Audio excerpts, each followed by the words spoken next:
সমস্যা, তোর কি হয়েছে? বাবা, আমার বন্ধু বান্ধবের সবার বিয়ে হচ্ছে, আমার বিয়ে হচ্ছে না কেন? কই তোর হাতটা দেখি। তোর কপালে বউ নাই। ওয়েটিং এ আছে নাকি দেখো তো ভালো করে একটু। মেয়েটার সঙ্গে তোর বিয়ের হওয়ার কথা ছিল, ওই মেয়েটা অন্য জনের সঙ্গে ভাগিয়ে দিছে। তাহলে কি আমার কপালে বউ নাই? হ্যাঁ, তোর কপালে বউ আছে।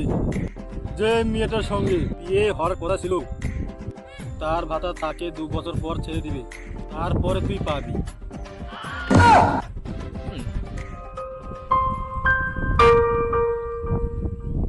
ওই আমার দক্ষিণীটা দিয়ে যা, 2 বছর পর আমার বউটা নিয়ে নিস।